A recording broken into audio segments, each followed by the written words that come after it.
Hey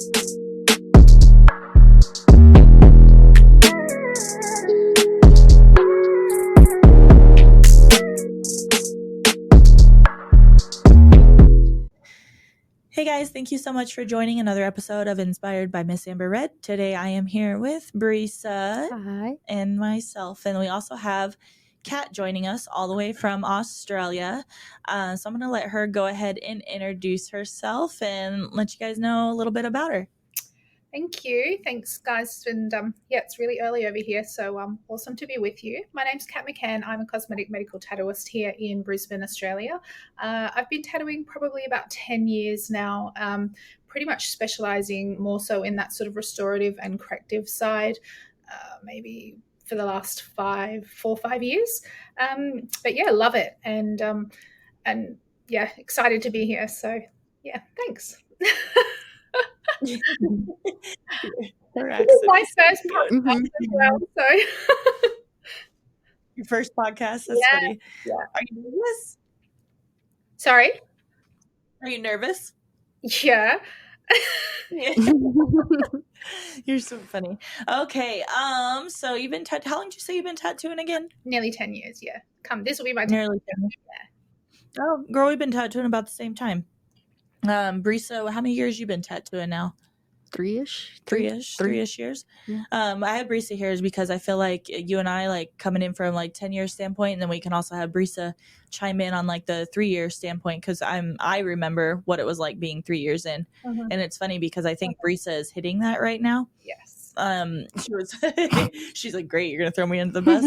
So she's just smooth selling for a while, like cruising along, no issues, no nothing, and then wham, she like hit a little, I don't know, like a what do you mean a little?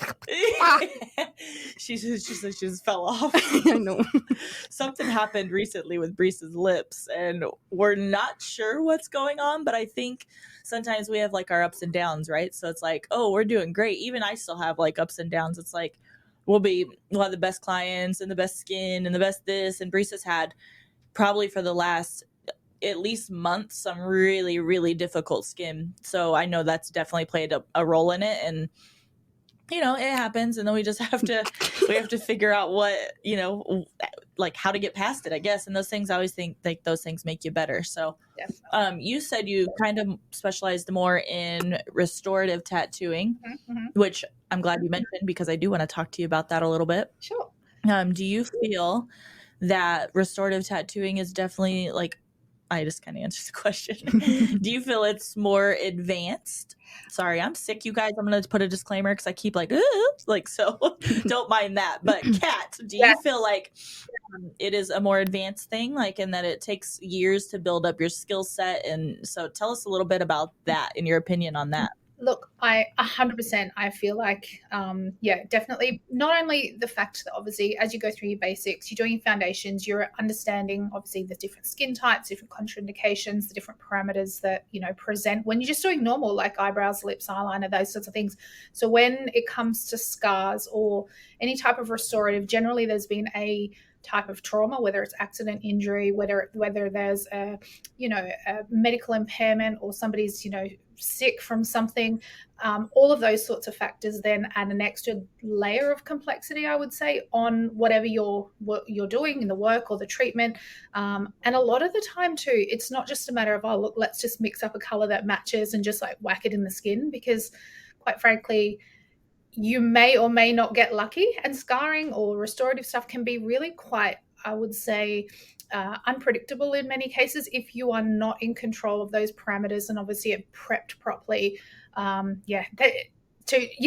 short, definitely a much more complex type of treatment, and something I certainly wouldn't be jumping into without the adequate, you know, knowledge and underpinning to be able to know why you do what you do and what that predictable outcome would be, particularly, especially when clients have had, you know, previous traumas, or they've been through like heavy duty sort of sicknesses and things. The last thing that they want is that unpredictability. So yeah, that would be right. Absolutely. I feel like I've been teaching other artists now for about 8 years. I was going to say more so like even recently, but I think it's always just kind of been like a steady pace over the last 8 years or so.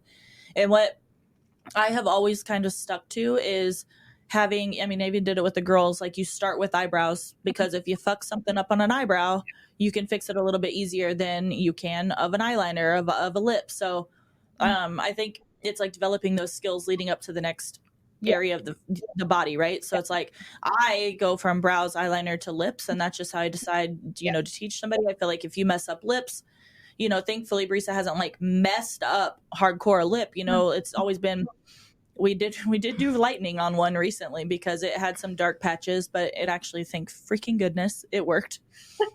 But so when situations like that happen, having the skill set that you've built up along the way to be able to then feel confident, even though my armpits were sweaty during that, but to feel confident, to be able to help out in a situation like that, especially if you're thinking about being a trainer and being a teacher in that sense, because it's like, we see stuff in our own everyday clients that we're like, well, that was weird, you know, because skin is skin. You never know how something's going to heal. So it's like having those tools in your pocket to be able to like think quickly and be able to adjust. And it's like, that's where Bree's at right now with those lips that she keeps. She's like, Amber, what's happening? Her lip blushes are fine, but you introduce like a darker color, you're going to see every little mess up. It's like putting it under a magnifying mirror, you know, you're going to see it like 10,000 times more than you would that of a soft pink lip blush. So, and I think just based on, you know, like even going back to what you just said before, you don't know what you don't know. And skin, there's so many different types. There's parameters around that. Sometimes someone's got scars through there. Sometimes they've got, you know, volume loss. Sometimes they've got different shaped teeth, all of those kinds of things. And I suppose at least having the context and the awareness is amazing, so that you're actually able to then sort of pivot and turn.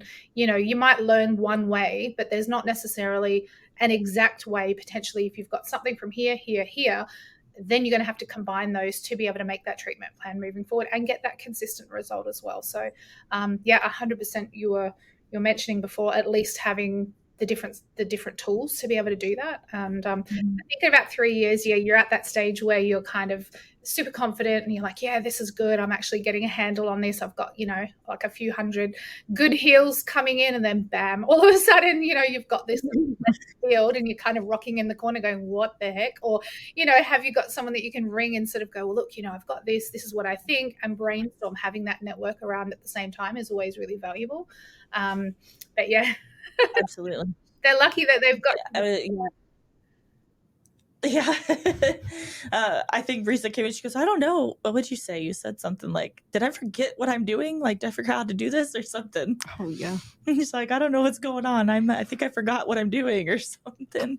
I was like, no, it's about that time where, you know, we've all been through it. It's like the ups and downs. It's like you get good skin, you're on a roll, and then all of a sudden you ain't got good skin, and you're okay. Well, now we got to try. That didn't work. So now we got to figure out what is working. Yeah. And do you do a training? Yes. Yeah. I get asked all the time about training, generally the sort of beginnery stuff. I kind of feel like my passion's more in that sort of technical training, the advanced skill refinement side of things. I've come to the conclusion I'm definitely not a basic foundation trainer. I just need everyone to know everything. So it's too much. You and I have had these conversations many times, just with respect to, you know, different things, like even our presentation last year. It's like, let's just keep it simple. I'm like, yeah, but what about this? And what about this? Let's keep it simple. So, you know, I really love the, you know, the contextually based underpinning of why we do what we do. You know, I used to put people back together after autopsies in a previous life. And so for me, it's all around, you know, the skin will cope with this, or it won't cope with that, or it will respond like this, or if we add this XYZ pressure, or if we color shift like this is what the expectation is going to be as a result of, you know, these parameters. And so I know in some cases people go, how is that even relevant? But it's like, you've got age, you've got wellness, you've got, you know, different sort of skin and all of these sorts of things that add to it. You're never going to get a sound foundation where there's not something. But yeah, so when you're talking about sort of, I suppose, more technical training, for me, 100% like what you said before, you know, you bring it back, it's something methodical. There's a whole bunch of parameters that you can't miss, or that you can't consider or undertake it without missing. And so I suppose it's just about, you know, establishing those and then being able to build on that. And yeah, the one-to-one would be probably where I sort of like to sit. Yeah, so that at least people understand, you're able to sort of build on their existing skills and what they're sort of wanting to get, and then add that value, which will really ultimately elevate where they're at in their own career. So I that like the newbies. hey, You like the more advanced ones. I said I like teaching the newbies. I I know. hate Yeah, word, but I hate trying to unteach somebody their habit. Like they got a bad habit. I hate trying to get them to, because they'll keep doing it, and I'm like, stop doing that, and then they'll keep doing it. I'm like, if you do that one more time, like I cannot. Like if somebody's like, I haven't tattooed in 4 years, I'm gonna be like, Kat, I got somebody for you to teach. Because I'm like, they're just too set in their ways for me. I'm like, well, I don't know why you're doing that. It doesn't make sense. And then they'll try to, well, it did this because it did this and it works this way and I do it this way. I don't care how you do things. Like, you're here to learn a specific way. Like, it's always the ones that have been tattooing. They're like, yeah, but I'm like, no, but it's not working. Like, that's why, otherwise you wouldn't be here. Yeah. So it's unteaching those bad habits. It frustrates me so much. I'm like, Risa knows. I'm like, I will just shut off. They'll tell me, like, during a training class, we get it not too often, but we do get it from time to time. Mm-hmm.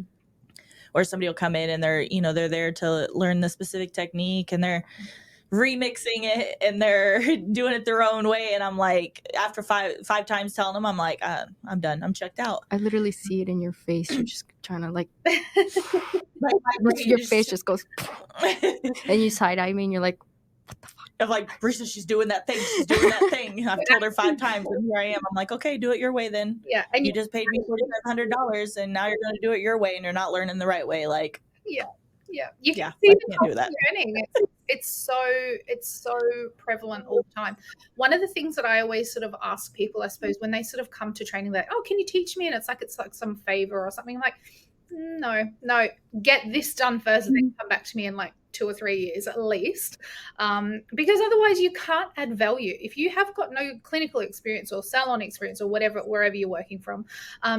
How are you able to leverage or case study or workshop different experiences and then link it back?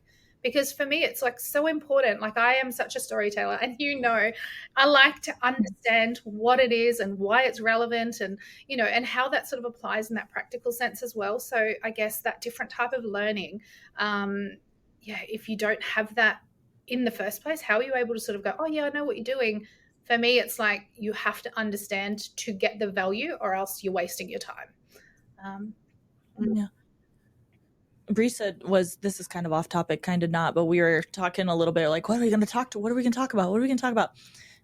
She brought up a good point. I wanted to touch base on, because Australia and the US is very different. Well, training wise, it's different, but also like product wise, like in numbings and things like that. Like, so it's very interesting to me that you guys have to have like a prescription. So like, tell us a little bit about that. So that they get a prescription, it's formulated for them or something, and then they pick it up and they bring it to you or something. So here, because basically what we had, I suppose our government's nice and reactive, which is good and sometimes hindering in the same sense. But basically people were buying, bulk anesthetic off Alibaba or eBay or, places that they have no idea, or little sachets with 0 ingredients. And so essentially they had a massive spate of people that were basically getting systemic absorption.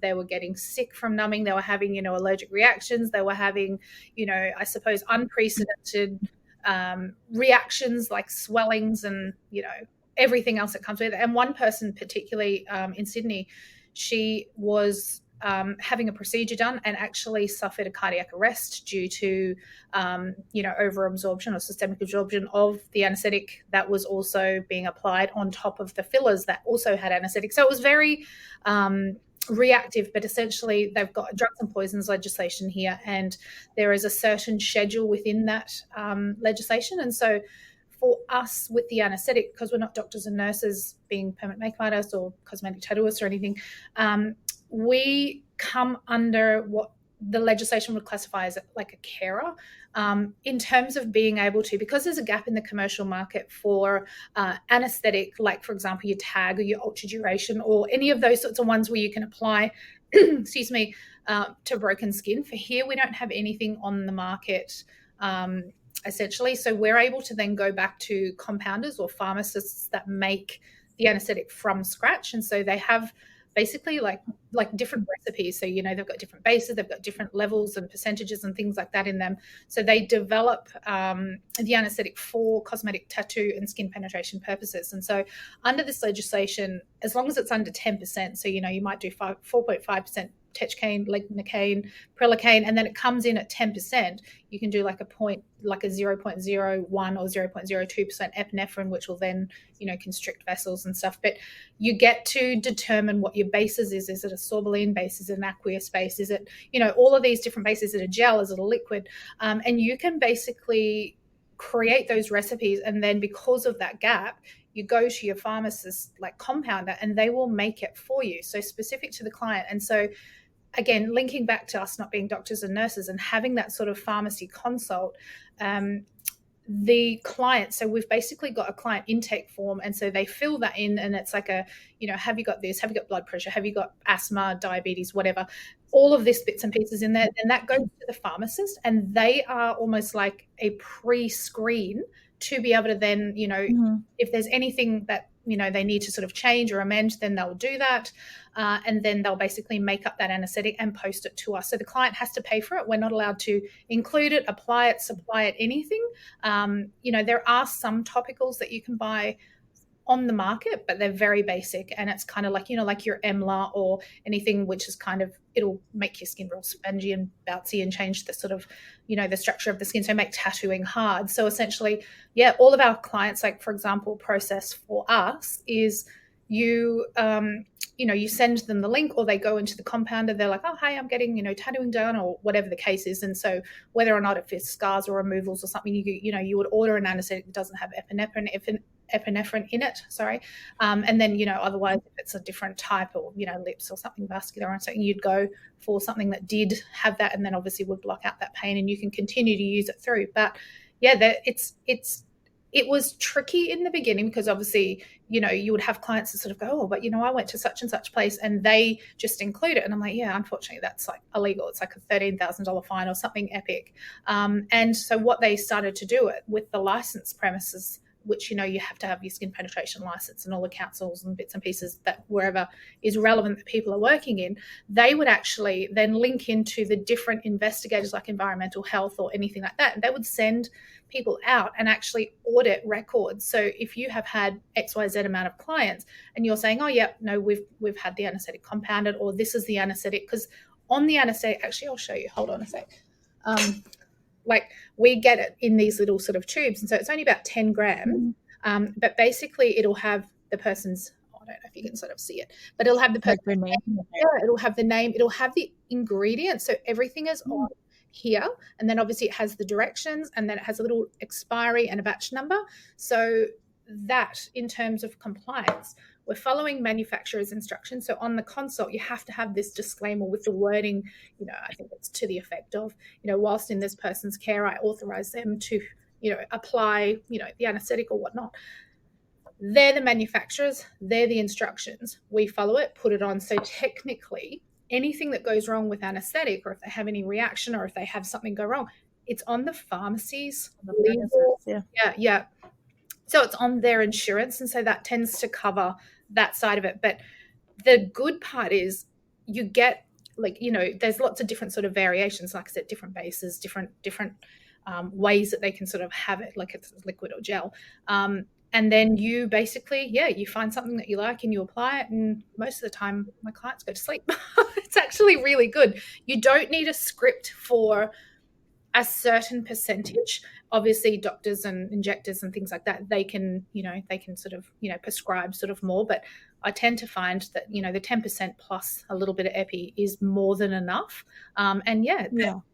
It keeps people nice and comfortable. But from a legislative perspective, that's basically where we have to adhere. And then obviously making sure that, if you do get audited or if they do send, representatives out, that you can validate, here is the process, this is what it looks like, because they'll come out and they'll say to you, what does it look like for your clients in that sense. So being able to sort of do that and provide that is pretty important. But it sounds like so much work, but I'm sure it's just because I just feel like people are flaky too. I'm like, oh gosh, now we had to make them accountable for going to get their numbing. Plus, like half the people can't even get to their appointment on time, let alone make an appointment to get their numbing cream. I'm like, oh gosh. I suppose it was like a headache in the beginning, but now you're just like used to it. Now it's just like normal. Yeah. And like my consults with people are really comprehensive. So there is again, super methodical, and they know exactly what to expect. You're going to get this. This is the link. This is what it looks like. This is where you need to go. If you get stuck, this is your contact. It is a bit of a pain in the ass sometimes when there's like people that are like, I don't know computers or whatever. So we've always got workarounds for like, okay, well, they'll assist you. Give them a phone call. Here's the phone number. And essentially, and I kind of say to people that, I get what like you'll have some people go, oh, I don't really need any numbing. I'm like, you know what? Your numbing's actually not for you.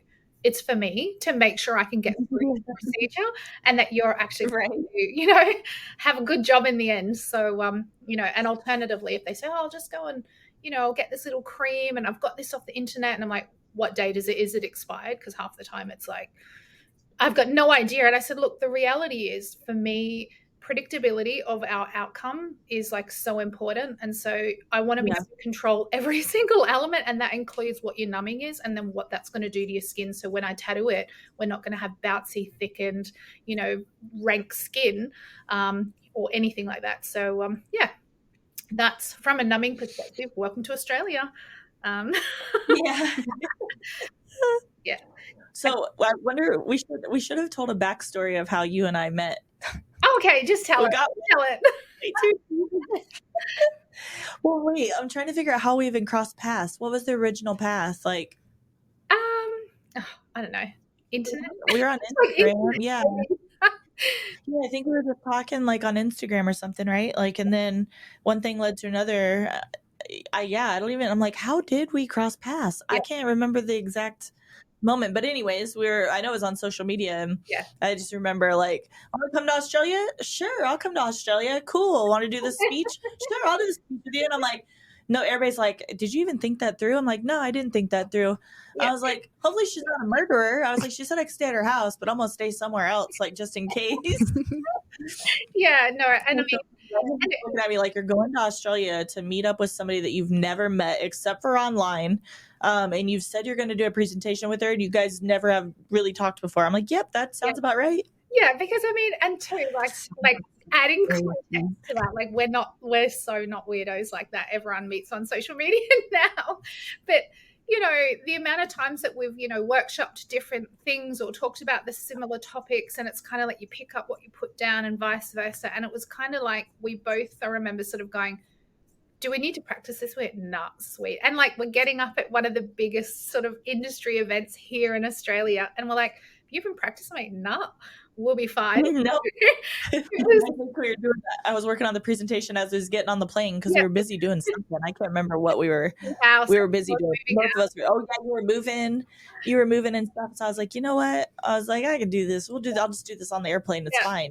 Yeah. And it was so funny because turned out great. It did. And how fun was it? We're like, we've just dropped this. Like, don't worry about it. We'll do this. And like do a workaround and like before we got on the stage, I just dropped the one pencil I brought with me on the ground in front of all of the people and had nothing else to draw with except for pigment and a toothpick, but it's fine. Yeah. And then I'm like, okay, well, we'll talk about this, and and it was fun. It was just rolled. But I suppose ultimately you always get a vibe with different people, and I feel like when you're sort of in that similar sort of area, that space, that sort of same page, it makes it a lot easier to work with people that, you're not drained by, or you actually get value out of, or you can be authentic and, not feel like there's something out of that you're actually sort of gaining and learning and doing. And I think that was probably essentially where we both kind of came together and like, this is actually like really fun.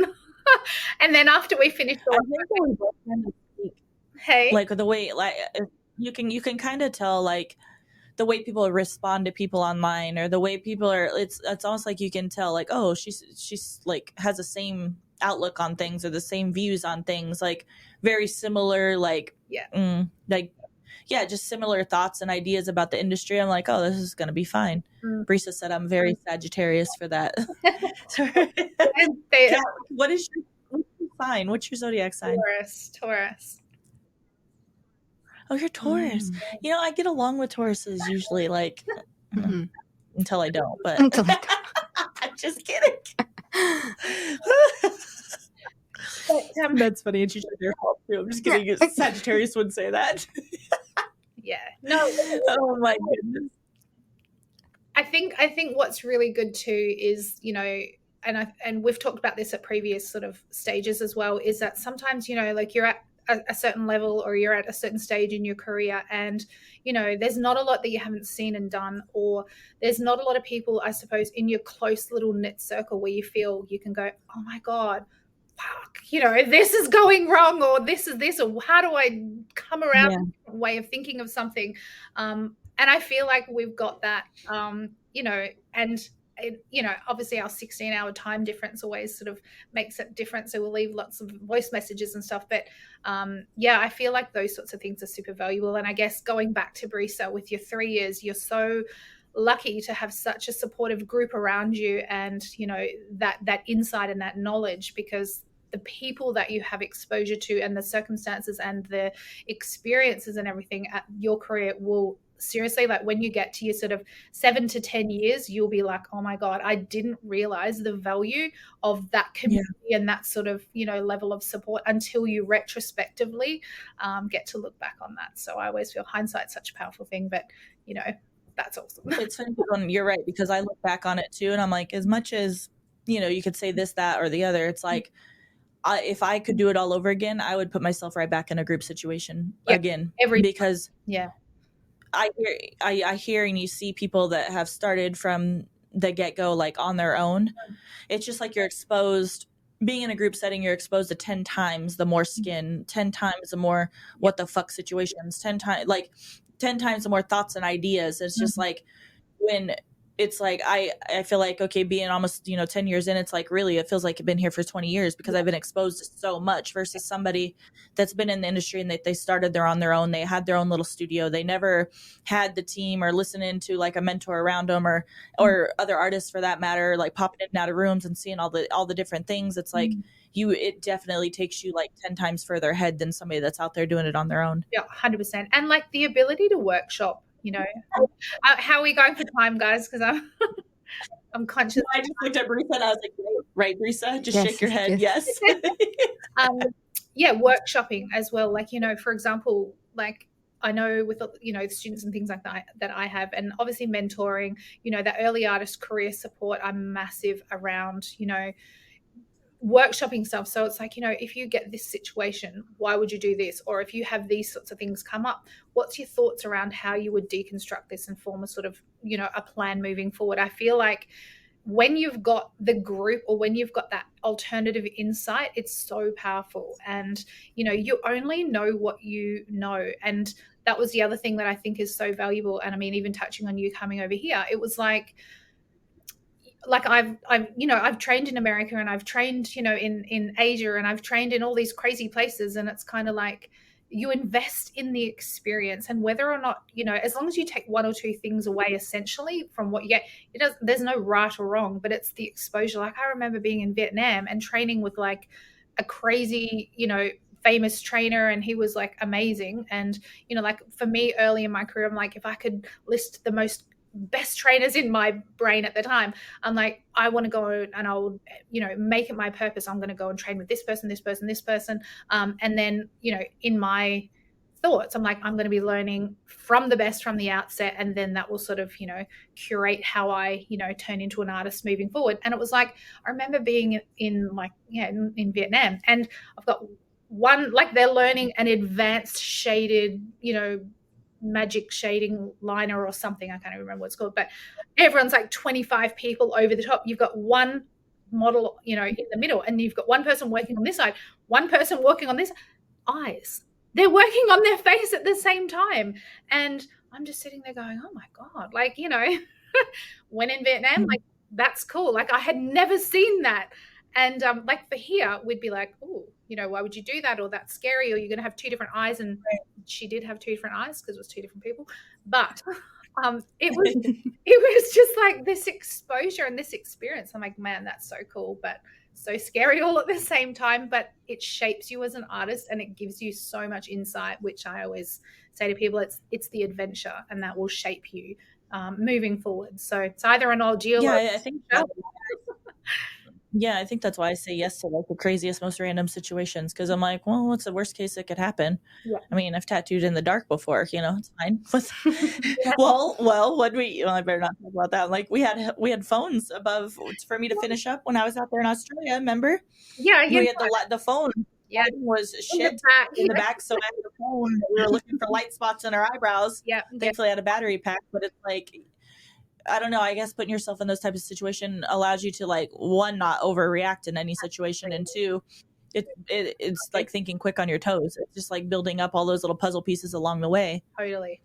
Like all these puzzle pieces that you have and then putting it together to figure out a tough situation. It's the same thing when you travel around like that. It's like you just kind of, well, drop my pencil. Now next time I know I need to bring 2 pencils with me instead of 1. Yeah, exactly. And on like, you know, when we're like, oh, have we got a power pack, or if we got an adapter, or if we got, you know, the right cord, or here's a battery, like whatever it is, you've got that insight and that context to go, yeah, cool, it's fine, we can work around this, and there's no sweat. You just like do it, and then you come off and you're like, I remember at the end we're like, freaking hell, we just like, we were actually amazing, you know, and yeah. It was so fun. So yeah, I'm glad that, you know, we're both bold enough to go, well, what about this? And then it's like there's this crazy idea, and we're like, just breathe life into it, and it comes to fruition. So yeah, I love that. It's not being scared. I work well under pressure too. It's like one of my favorite things. I'm like, I always put everything off. Sorry, my head is killing me. This darn cold. Like I put everything off till the last minute. It's one of my bad toxic traits, but I'm like, it always makes me get it done, and I always do very well. So whatever. Yeah. What else do we want to ask her? What else were we talking about back in the studio? Somebody says something about some kangaroos. Oh, yeah. Let's ask some Australia fun questions. All right. Are there kangaroos in your backyard? No, and not crocodiles, and not koalas, and any of that stuff. It's kind of like they're in sanctuary. Have you ever had a snake come out of your toilet? No, I would freak out if a snake come out of it. I don't live in like the bush. I actually, Amber, remember your mum. The bush. Remember your mum, and do they wear the same clothes as us, or what? Stop coming to you. And I'm like, my mom's like, do they wear the same clothes? They look the same. Yeah. So I saw TikTok. Somebody filming a snake coming out of their toilet. In Australia? No, but it was in like New York. Oh. Out of all the places, New York. So you thought Australia? I was like, you know, why not? They have snakes there. No, I think. Have you ever been chased by a kangaroo? No. I'm not even going to say like they shoot them sometimes, like to cull them. No, for what? Like in area. Well, okay, I'm pretty sure that they do culling in some areas. Well, they definitely do with rabbits. And do you know it's actually in our state here? It's actually illegal. You can't keep a rabbit, like a bunny, as like a pet. You can't. Now it's like some epic fine of like $25,000 or something ridiculous. But yeah, you're not allowed to. Whereas you can go 5, kilometers down the road into the next state, and they've got bunnies. So sometimes, in that sort of little border area, you'll see them like hopping around in the bush. Weird. What other weird laws do you guys have?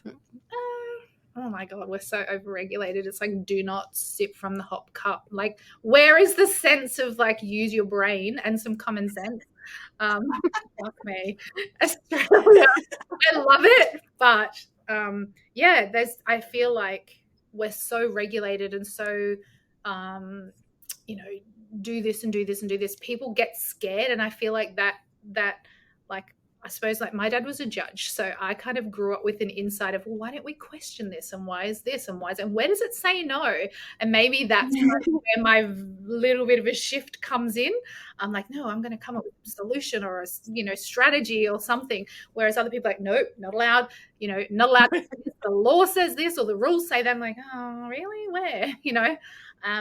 But essentially, I feel like it's good because obviously there's lots of order and stuff, but people, I tend to feel, sometimes get a little bit scared, like and you'll see it all over the place with trainings and stuff. You're like, oh, I'm not allowed to do this because I've only been trained with this needle on this needle. And I'm like, do you ever like experiment? Do you ever have like a little go or try, even if it's like in the quiet in your own space? No, I haven't been trained. Really? Okay, let's move through this. You're like, no, just go to the studio and try that 11 mag. Yeah, dilution? What's that? I've never been trained. I'm like, it's dilution. How do you not? Yeah. Right. Like you don't know. You don't know what you don't know. But people, I feel like for here, and I mean, it's got its goods and its bads, but it's kind of like, I feel like that then like commercialism can definitely come into play with that, because I'm like, no, I've learned eyebrows, but I don't know how to do hair strokes, and I don't know how to do nano. And what about powder and ombre? Oh, I need a separate $20 million course for that. My gosh. Here it's like the complete opposite. I feel like they're like, oh, I watched it on YouTube, I am an expert. Well, look, we get that as well. And that's when I have people sort of go, oh yeah, look, I've already learned that. I'm like, oh yeah, so talk to me about it, because you can clearly see that there's disparity between what they say and what they do, because that's two different. Yeah, the disconnect is there. Yeah, and they don't know their needles, they don't know nothing. Oh, that's true. Good answer, Brisa. If they don't know their needles. Yeah, everyone honestly is an expert everywhere. And so I guess the next question leads to, and I don't think that's just an Australian thing, I think that, or an American thing, I think that's everywhere.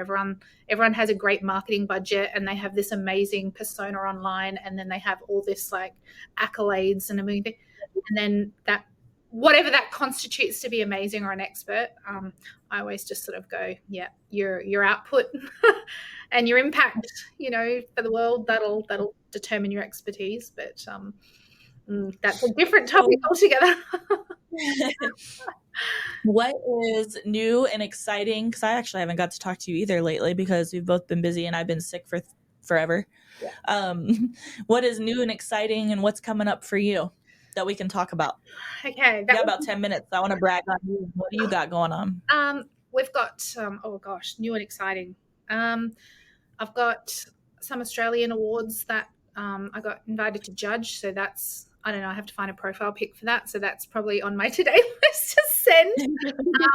What else? I just did an aesthetics conference where I talked about scars, which was amazing. That was obviously plastic surgeons and dermatologists and like good, a really, on audience, which I always find is amazing, because you get some really quality connections, and obviously that sort of real stakeholder engagement, and I suppose awareness around that type of treatment actually exists, because a lot of the time, we live in our own sort of little permanent makeup world, and we're like, yeah, this is like so popular and this, but the external, like the community or the outer profession, sometimes they don't even know that that's a thing. So actually, funny story just on that, and slightly digressing, but I did a lecture in to the Australian Dental Association, or dental, a dentist convention, and I was talking about sort of oral feature restoration, so cleft palate malformation, all of that sort of stuff.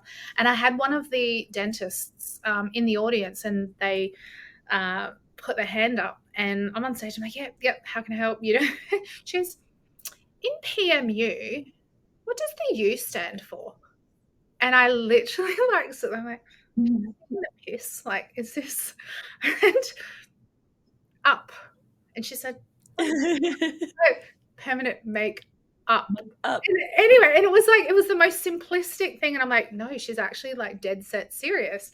And I answered, and I was very professional. And obviously I was like sitting there and thinking, I seriously live in like a little cotton ball world of all these things I think people know, but it's incredible externally. Yeah. Like, we do this every day. And I think that was such a light bulb moment for me to sort of go, yeah, you kind of just, you think everyone knows what you know, but they don't. And so anyway, so learning from that, because I always treat everything like, okay, what can I get from this, or what's the lesson, or how can I be better? And so yeah, moving forward. So now obviously that's in terms of simplicity and delivery, that's always something I took away. But anyway, and then coming up, sorry, that was just like a little tangent. It's like, oh, but squirrel. And then yeah, I think we've got the Australian Beauty Expo coming up again in August. So yeah, that's the one that I came to. That was the one that we did together last year. So I've got 3 lectures on that. Actually, one of the cool things. That's fun. Yeah, I'm actually doing a segment on. What month is that in? Hey. What month is that coming up? That's August. Yeah. August. That's what I was saying to you. I'm like, yeah, can we tee our dates up, because August goes into September. Yeah. That's another story. Anyway,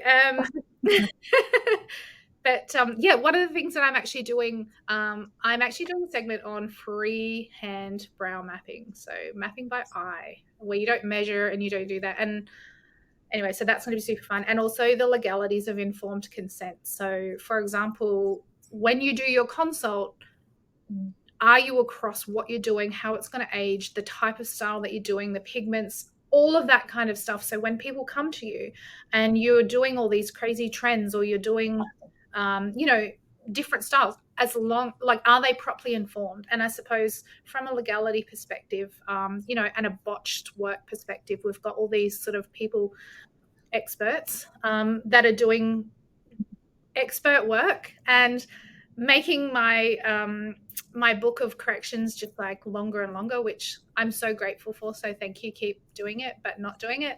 And so I feel like it's incredibly important that the education side of that, particularly from an artist and a level of professionalism, is actually brought to light, because so many times I've had consultations, like even as much as yesterday, and I said to this lady who wanted these massive big wings, and she's got like super hooded lids, and I'm like, do you understand that this is going into your skin, and you're not going to get the wings? But from her mind, she's like, yeah, but I put makeup on. And I'm like, yeah, 2 totally different beasts. Like the education and that level of informed sort of information, I feel, is so important and incredibly lacking, because obviously you can't teach that in like a day or 2 or online or without experience. I'm giving you a homework assignment. Yeah. So your homework assignment is pull up a class for that freehand brow mapping thing that you're doing. non brow mapping. That's going to be your first class on MsAmberRed. Okay. Write that shit down. Radio. Because that's exactly what I do with brows 90%, like probably 98% of the time. So, but I could never figure out how to explain to somebody. I'm like, you just look at it. But that would be the class. It would say you just look at it. I know. I think so. If you figure out how to explain that, make that a class, you'll be a billionaire. Oh my God. There you go. It's on, because I've got, that is one of my main stage demos at Expo. So there you go. It'll already be half done. No, I haven't started it. I like it. I haven't started it yet. I'm gonna make it up on the day. No, actually, like last time. No. Oh my goodness. Yeah. All right, girl, we're about out of time, I think. We're running out of time here. I know we could talk for like days. We need to catch up soon. Yeah. And yeah, Brees, you got any final thoughts? Anything you want to ask Miss Australian? I don't know. Miss Australia. Miss Australia. I want to visit Australia. Yeah, she wants to visit Australia. Well, Amber, maybe we can do an artist exchange.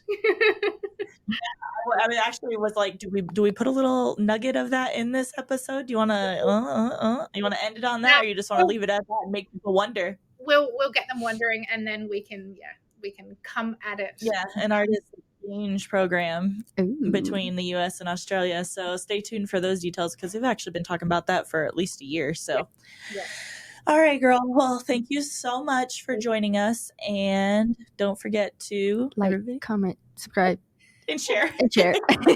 Thank you guys so much. And Kat, hang out for just a minute, because wait. I have to tell him her tag. Oh, You guys, hold on, pause. Sorry. We do want you to like, comment, share, and subscribe. But real quick, Kat, what is your IG handle so they can find you? Yeah, so Kat, Kat McCann, McCann _ Inca, INKA. And then your website information? Yeah, Inca on Oxford. So Inca on Oxford.com. And I'm also going to drop that in the comment for you guys to check out so you guys can give her a follow and definitely hit her up if you guys are local to Australia. Okay, now we can end this episode. All right, guys. Thank you so much. Bye.